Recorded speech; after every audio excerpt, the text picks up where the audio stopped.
మీ అనుకూలత కోసం మార్చేశారు. దాని విషయంలో కొన్ని హెచ్చరికలు చేయాలని ఉద్దేశిస్తూ ఉన్నా. నిర్గమకాండం 12వ అధ్యాయం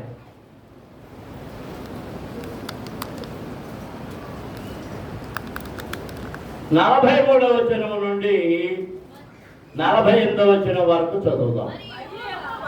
మరియు యెహోవా మోషే అహరోనులతో ఇట్లనెను, ఇది పస్కా పండుగను గూర్చిన కట్టడ. అన్యుడెవడును దాన్ని తినకూడదు గాని వెండితో కొనబడిన దాసుడు సున్నతి పొందిన వాడైతే దాన్ని తినవచ్చును. పరదేశీయు ఊరికి వచ్చిన దాసుడును దాన్ని తినకూడదు. మీరు ఒక్క ఇంటిలోనే దాన్ని తినవలేను. దాని మాంసములు కొంచెమైనను ఇంటిలో నుండి బయటకు తీసుకొని పోకూడదు. దానిలో ఒక ఎముకనైనను మీరు విలువకూడదు. ఇశ్రాయేలుల సర్వ సమాజము ఈ పండుగను ఆచరింపవలెను. నీ యొద్ద నివసించు పరదేశికి యెహోవా పస్కాను ఆచరింపగోరిన యెడల అతనికి కలిగిన ప్రతి మగవాడు సున్నతి పొందవలెను. తరువాత అతను సమాజములో చేరి దానిని ఆచరించవచ్చును. అట్టివాడు నీ దేశములో పుట్టిన వాడితో సముడగును. సున్నతి పొందని వాడు దానిని తినకూడదు. సున్నతి పొందని వాడు దానిని తినకూడదు. దేవునికి స్తోత్రం. హల్లెలూయా, హల్లెలూయా. పరమ తండ్రి, పరిశుద్ధ ప్రభువా, జీవాధిపతి మీకు స్తోత్రం. ఈ మధ్యాహ్న సమయంలో మీ వాక్యమును ధ్యానం చేస్తుండగా మీ కృప దయచేయండి. మీ వాక్యము వెల్లడెగుడుతోడనే వారికి వెలుగు కలిగెను అని వ్రాయబడిన రీతిగా నీ వాక్యమును చదివి దాన్ని ధ్యానం చేస్తుంటే మా జీవితంలో వెలుగు దయచేయండి ప్రభువా. నీ వాక్యమును వెల్లడి చేయండి. మా బ్రతుకులను, మా నడకలను, మా నడవడికంతటిలోనూ వెలుగును ప్రసాదించి జీవమును అనుగ్రహించమని యేసునాథుని నామమున అడుగుతున్నాము తండ్రి, ఆమేన్. దేవునికి స్తోత్రం. అందరం స్తోత్రాలు చెల్లిస్తున్నాం. హల్లెలూయా, హల్లెలూయా, హల్లెలూయా. ఇంటికి వెళ్ళిన తర్వాత మీరు నిర్గమకాండములోని 12వ అధ్యాయాన్ని మరలా మరలా మరలా మీరు చదవాలి. ఇంటికి వెళ్ళిన తర్వాత పదే పదే చదవాలి. దేవుని వాక్యాన్ని చదివేటప్పుడు చాలా జాగ్రత్తగా మనస్సు పెట్టి వాక్యాన్ని చదివితే అనేక సంగతులు మనకు అర్థమవుతాయి. అర్థమవ్వకపోతే దేవుని అడగండి, ప్రభువా నాకు ఈ వాక్యము అర్థం కాలేదు, మీరు నాకు తెలియజేయండి. లేదా మీ దాసుల ద్వారా తెలియజేయండి, మీ భక్తుల ద్వారా తెలియజేయండి, ప్రసంగాల ద్వారానైనా దాని మర్మాన్ని నాకు తెలియజేయండి అని దేవునిని అడగాలి. దేవునికి స్తోత్రం. అంతేగాని ఏదో చదివేసుకున్న దానికి స్వంత వాటిని జోడించేయకూడదు. ఒకసారి ఒక మాట విన్నాను, ఒక ప్రసంగం విన్నాను.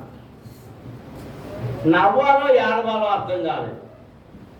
ఇది వరకు మా చిన్నతనంలో పెద్దకొస్తు వారు ఎవరినో మందులు వేసుకునేవారు కాదు. ఎందుకంటే విశ్వాసము మీద బ్రతకాలని నేర్పబడిన వారు. విశ్వాసము ప్రార్థన, విశ్వాస ప్రార్థన మిమ్మల్ని స్వస్థపరుస్తుంది అనే దానిని బోధిస్తే కొంతమందికి ఒకలాగా అర్థమయ్యేది, కొంతమందికి ఒకలాగా అర్థమయ్యేది.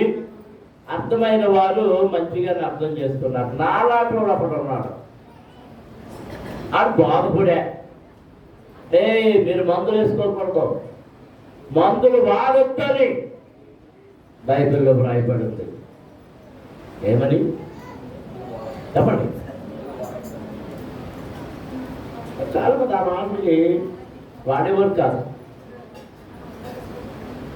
మలబల్లో కూడా మందిరంలో విశ్వాసులు, నానాటి విశ్వాసులు ఎవరు మందులు వాడేవారు కాదు.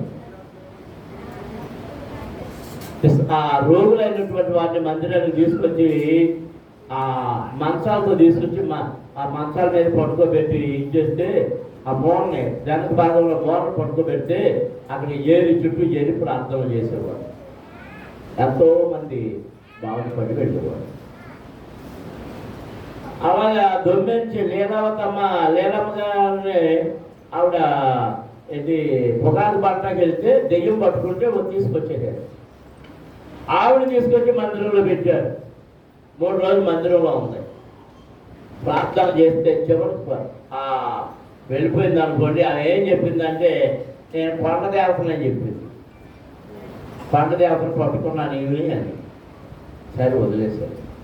అంటే ఆనాటి విశ్వాసము, పట్టుదల, ప్రార్థన, ఆ నింపుదల అలా ఉండేది. దేవునికి స్తోత్రం. హల్లెలూయా. ఉపవాస ప్రార్థన అంటే ఉపవాసమే. ఉపవాసాన్ని కూర్చుని ఒక సత్యం ఏంటంటే, 3 రోజులు కఠినమైన ఉపవాసం చేస్తే, ఎన్ని రోజులు చెప్పాలందరూ? 3 రోజులు కఠినమైన ఉపవాసం ఎవరైనా చేయగలిగితే వారి శరీరంలో ఏ బలహీనతలు ఉన్నాయో, రకరకాల బలహీనతలు ఉంటాయి, ఆ బలహీనతల యొక్క ఆ టిష్యూస్, ఆ కణాలు చచ్చిపోతాయి.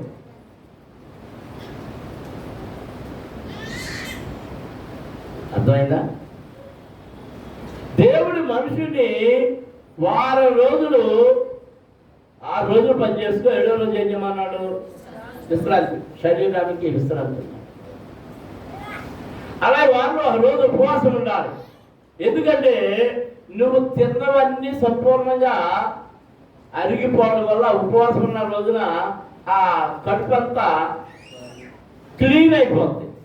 3 రోజులు ఉపవాసం ఉన్నామంటే నీ శరీరంలో ఉన్న విష పదార్థాలన్నీ కూడా బయటికి వెళ్ళిపోతాయి. అప్పుడు నీ శరీరం ఏమైపోతుందంటే తేలిక అయిపోతుంది. 3 రోజులు కఠినమైన ఉపవాసం. మన ఉపవాసాలు ఎలాంటి? పొద్దున్న 2 అదములు ఇంటి, మధ్యాహ్నం ఏమో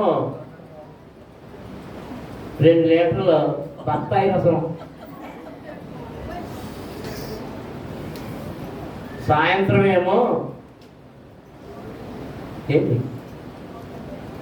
చెప్పండి, టెన్షన్ లేదండి, జావండి. ఏ జావా? అది రాగి జావో, ఏ జావో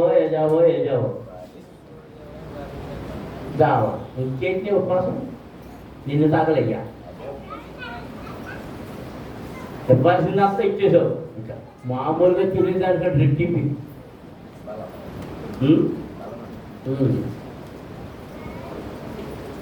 అంచేత ఆ దినాల్లో ఆ ఉపవాస ప్రార్థనలు అవి నేర్పినంత ఈ పాస్టర్ గారు బైబిల్లో మందులు వేసుకోవద్దని రాస్తుంది. మందులు వేసుకోవద్దని రాసి ఉన్నాను ఏంటా అని ఇలా వింటుంటే ఆయన ఏం చెప్తున్నాడు? ఓ వాక్యం తీసి రామభద్రుని అక్కడే ఉంది. మీరు మందులు కాక అని రాయబడి. ఏ కాక? ఇక ఎంకేముందో ముందేముందో పక్కన ఏమొద్దన్నాడు? మందు వద్దన్నాడు. అంతే. మందులొద్దు అంటే ఏం అర్థం చేసుకున్నాడు? మందులు అంటే స్వాములు కాదని. ఆయనకి ఏమర్థమైంది? పుష్కెళ్ళమ్మ గారు ప్రభుత్వం పుష్కెళ్ళమ్మ గారు పొద్దున 10 సార్లు నా ముందు నుంచి తిరిగింది కానీ కనీసం పొడపడం చెప్పలేదు. ఎంత అమాసం చెప్తుంది. అదే మరి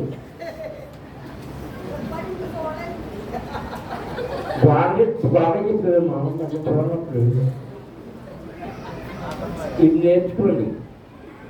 దైవజనుడికి మీరు ప్రభుత్వం చెప్పినట్టు తిరిగి ప్రభుత్వం వచ్చే వరకు మీరు ప్రభుత్వం చెప్తాను, లేకపోతే దీవెన రాదు. చాలా మంది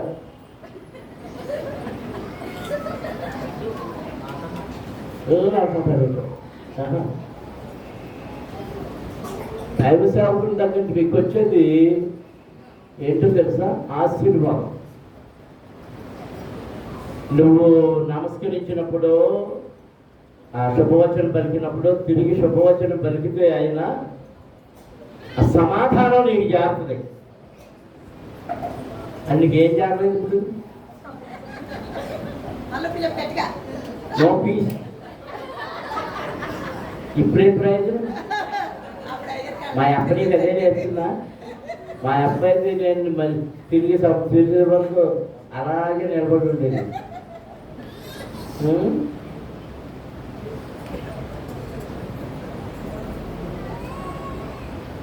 వాక్యాన్ని అర్థం చేసుకోకపోవడం, మన దేవుడి వాక్యాన్ని జాగ్రత్తగా అర్థం చేసుకోవాలి.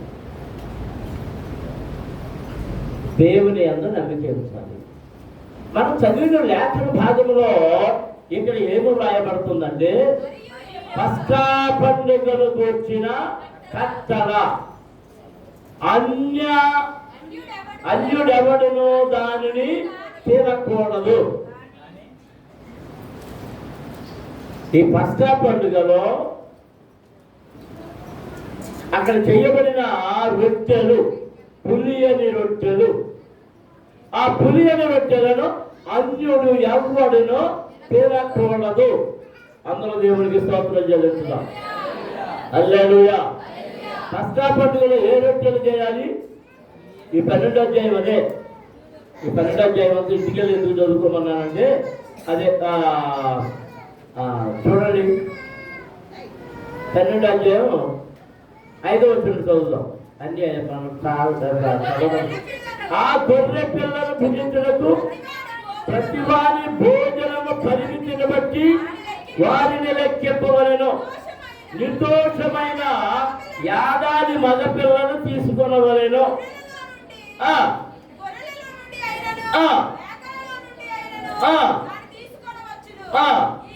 ఈ నెల 14వ దినము వరకు మీరు దానిని ఉంచుకొనవలెను.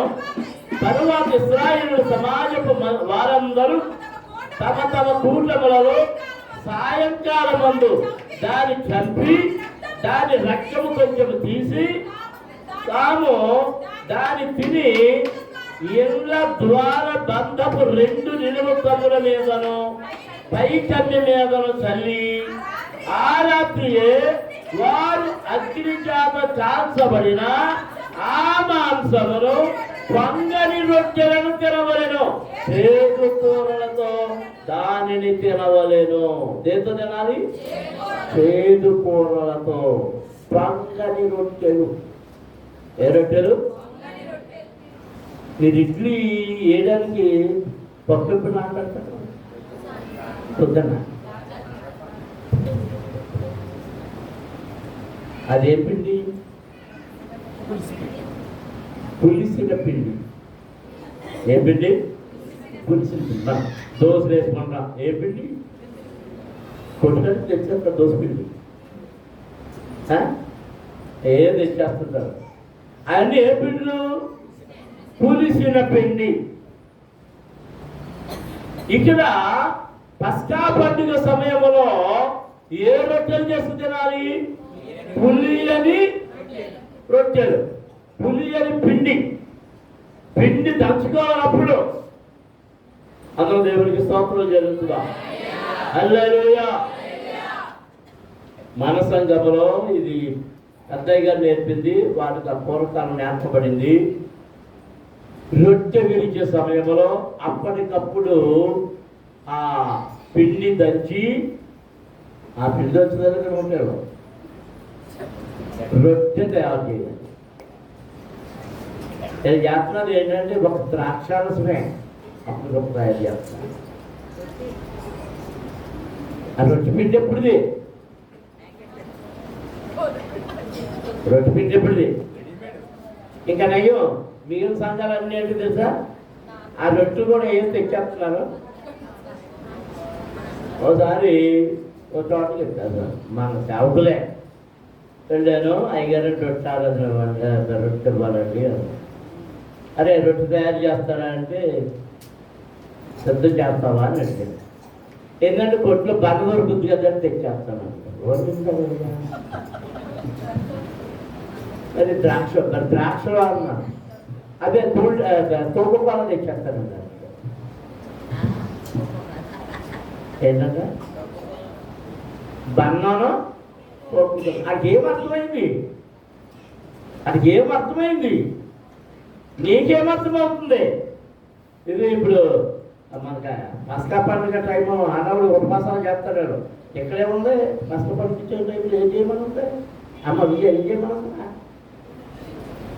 ప్రతిరోజు పస్కా బలి పశువును వధించి దాని మాంసం తినాలి, పులియని రొట్టెలు దేంతో తినాలి? చేదు కూరలతో తినాలి.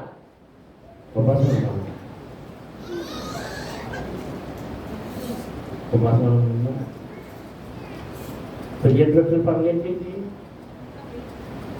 పులి అని పిండితో చేసిన రొట్టెలు తినడం. అందరూ దేవునికి స్తోత్రం జరుగుతుంది. హల్లెలూయా. అయితే ఈ రొట్టె కానీ ఈ మాంసము కానీ పడిపోతావా? ఎవరు తినకూడదట? అన్యుడు తినకూడదు. ఇశ్రాయేలులో కూడా అందరూ తినడానికి వెళ్ళాడు. ఎవడు మాత్రం తినాలి? సున్నతి చెయ్యబడిన వాడే. ఎవరు చెప్పండి, చెప్పాలి అందరూ. సున్నతి చెయ్యబడిన వాడే. దేవునికి స్తోత్రం. హల్లెలూయా, హల్లెలూయా. ఆ రాత్రియే అగ్ని చేత కాల్చబడిన ఆ మాంసమును, పొంగని రొట్టెలను తినవలెను, చేదు కూరలతో దాని తినవలెను. దేవునికి స్తోత్రం. హల్లెలూయా, హల్లెలూయా. దాన్ని 15వ వచనంలో 7 దినములు పులియని రొట్టెలను తినవలెను. మొదటి దినమున మీ ఇళ్ళ నుండి పొంగినది పారవేయవలెను. పొంగిందనుకోండి పారవేసే. ఏది పొంగుతున్నావు? పిండి కానీ పొంగిందంటే అది పులిసిందంటే అర్థమైంది. అది నిలబడినందు చేత దానిలోనికి రాకూడని బ్యాక్టీరియా వచ్చి చేరింది. అంచేత అది ఏం చేస్తుంది? పొంగుద్ది. ఇప్పుడు మనం పాలు కాసి రాత్రి ఇదివరకు నాకు ఉద్యోగం నాకు చెప్పేది అర్థం గారు. ఒకవేళ నేను నిద్రపోతానేమో, నువ్వు నిద్రపోయే ముందు కొంచెం ఆ స్కూల్ అందులో వేసేయ. ఏంటది? ఆ పెరుగు. ఎందుకని? ఎందుకు సార్? ఆ పెరుగు పులిసింది. దానిలో ఉన్నటువంటి బ్యాక్టీరియా ఏం చేస్తుందంటే ఈ పాలను పులియబెట్టి తెల్లడినప్పటికీ పెరుగులా మార్చేస్తుంది, గట్టగట్టేస్తుంది. దేవునికి స్తోత్రం. హల్లెలూయా. మన సభల్లో చికెన్ పెట్టలేదని చాలా మంది బాధకి ఆ బాధ తీర్చేస్తాం. ఇందాక చెప్పడం మర్చిపోయింది. దేవునికి రాక ఆలస్యమై దేవుని చిత్తమైతే 19వ తారీఖు, అదేదో బుధవారం వచ్చినట్టు బుధవారం వచ్చిన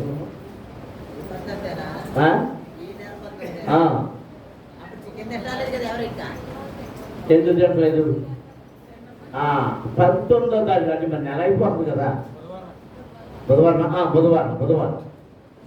ఎలాగా ఆడవాళ్ళ మీటింగే కదా. ఆ రోజు మన కృతజ్ఞత కూటం సభల నిమిత్తం అప్పుడే 2 ఏళ్ళ నుంచి పెడతలేదు.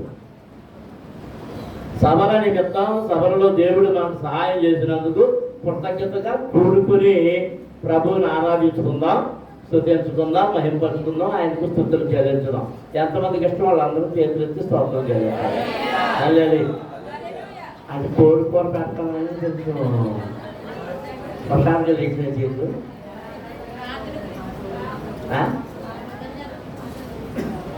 సరే, నాకు వినపడింది ఏంటంటే మాత్రం గారు అంది ఎవరన్నా కనీసం అదేంటి కొంచెం దాని బదులు ఏదో వండుతున్నాను. ఆ పన్నీర్ అన్నా వండించారు కాదు అంటే దేని మీద ఉందండి మనసంతా పీకేస్తుంది. దేని మీద పీకేస్తుంది? పన్నీర్ అంటే నాకు అస్సలు అది పన్నీరు అని నాకు పెట్టుకుంటాను. ఎందుకో తెలుసా? అది పులిసింది పాలు ఎరగొట్టి ఏదేదో చేసి చెప్తారు. ఆ పాలు ఎరగొట్టడంలో కాస్త ఏమైనా తేడా వచ్చిందంటే అందరం పర్వమే. ఎందుకు తెలుసా? కడుపు చెడిపోతాయి, వాంతులు విరుగులో కొట్టుకుంటాయి. పన్నీరే కదా తిన్నాం అనుకుంటాం. అదేనే అసలు దాని దరిబాబులకే ఎంత పులిసినవి మన శరీరానికి ఆరోగ్య హాని. పులిసింది ఏదైనా ఆరోగ్య హాని. ప్రభు చెప్తున్నాడు, పులిసిన పిండిని మీలో ఉండనియొద్దు. పౌలు గారు కూడా చెప్తున్నాడు, ముద్దలో కొంచెం పులిసిన పిండి కదా కలిస్తే ముద్దంతయు పులిసిపోతుంది. ముద్దంతా ఏమైపోతుంది? పులిసిపోతుంది. దేవునికి స్తోత్రం. అందరూ స్తోత్రం చేయగలుగుతున్నా. హల్లెలూయా. మలకపల్లిలోని పెంతెకోస్తు సంఘమా, మీరు పులియని రొట్టె వలె ఉండాలి. ఎలా ఉండాలి? పులియని రొట్టె, పులియని పిండిగా మీరు ఉండాలి. మీరు దంచబడిన వారిగా, క్రీస్తు ఎలాగైతే దంచబడ్డాడో మీరును అలాగూ దంచబడిన వారమై, మీలో ఏ పులుపు దానిలోనికి చేరకుండా మీరు అలాగుండాలి. మీ మనస్సును సున్నతి చేయబడిన వారై, మారు మనస్సునే సున్నతి పొందిన వారై, రక్షణనే సున్నతి పొందిన వారై, అప్పుడు మాత్రమే ఈ పులి అని రొట్టె అనబడిన ఆయన శరీరం అనే రొట్టెను మీరు తినడానికి అర్హులు. దేవునికి స్తోత్రం. అందరూ స్తోత్రం జరుగుతున్నాం. హల్లెలూయా, హల్లెలూయా, హల్లెలూయా. ఏదో గబగబా చక్కా ప్యాంటు తగిలించేసుకుని ఏదో శుభ్రంగా బట్ట వేసుకుని వచ్చేసి ఇక రొట్టె ముక్క తినేసి ఆ ద్రాక్షారసం త్రాగేయడం కాదు. మనలో ఏ పిండి ఉండకూడదు?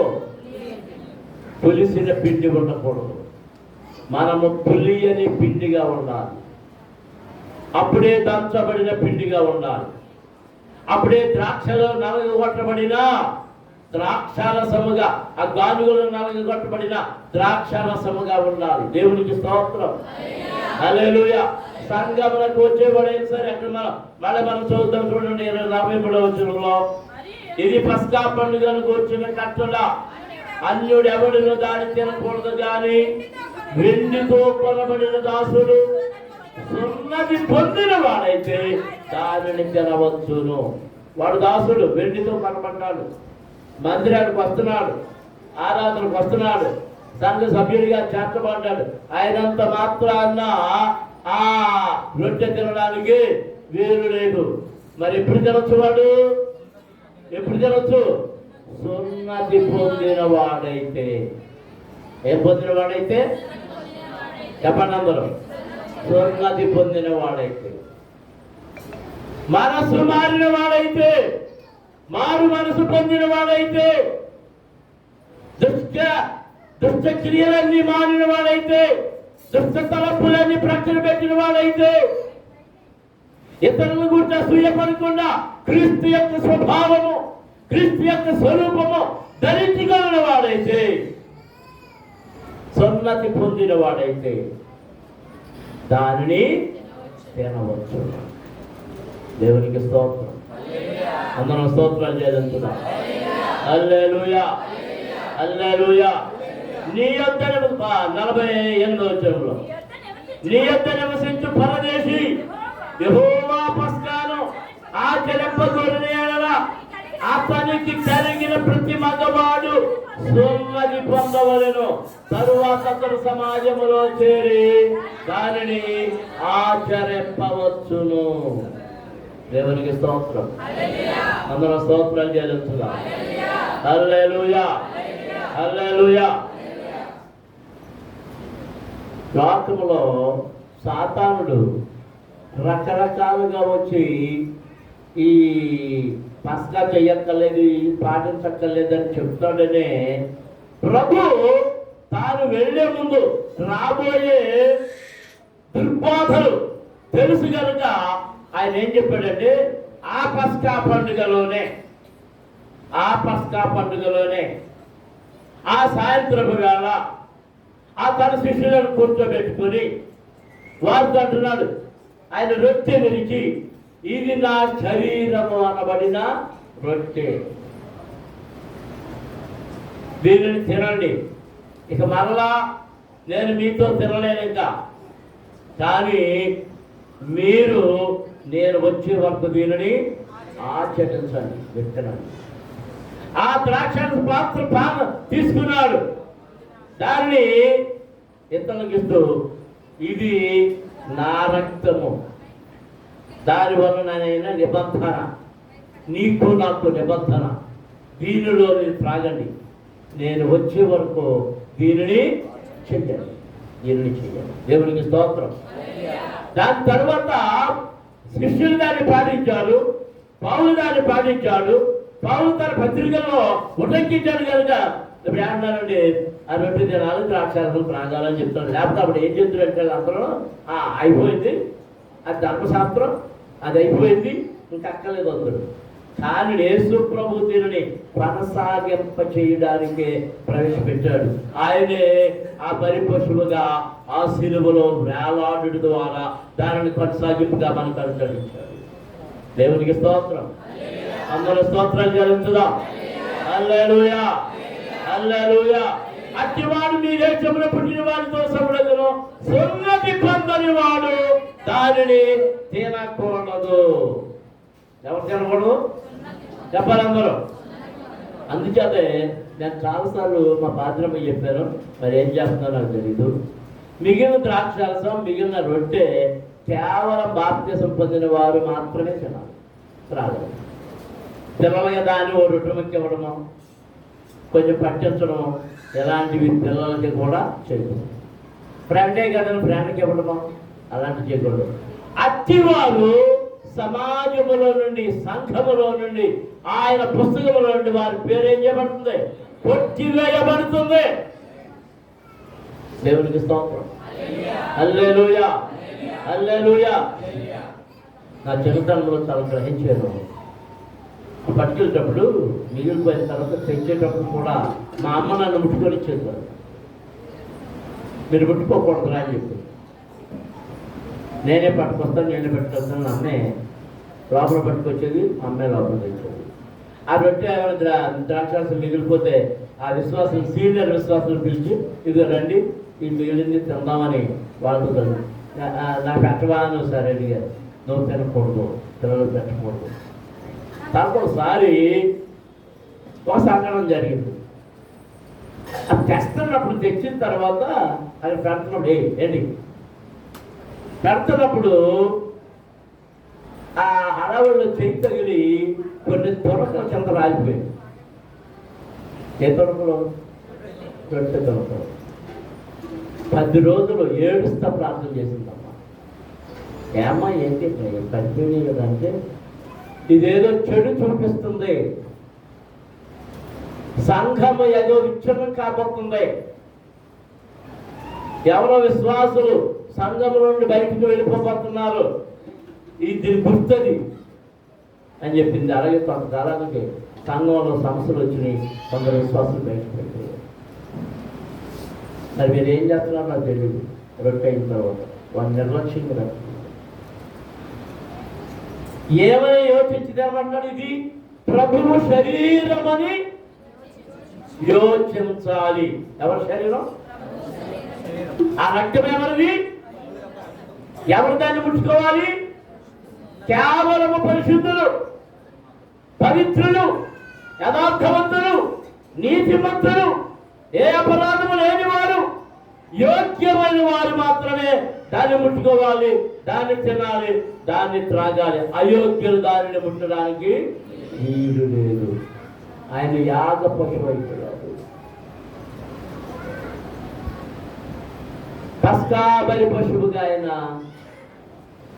ఆ సిలువలో వధించబడ్డాడు. దేవునికి స్తోత్రం.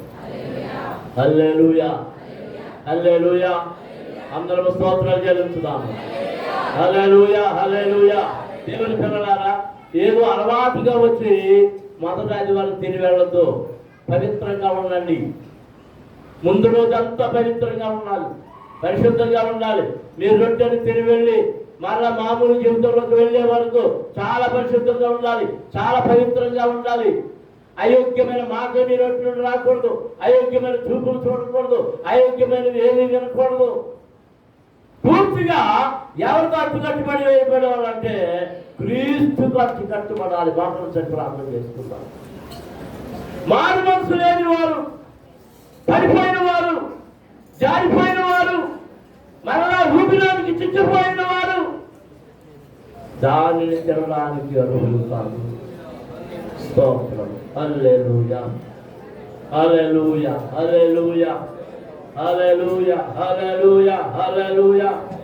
స్తుతించండి, స్తుతించండి,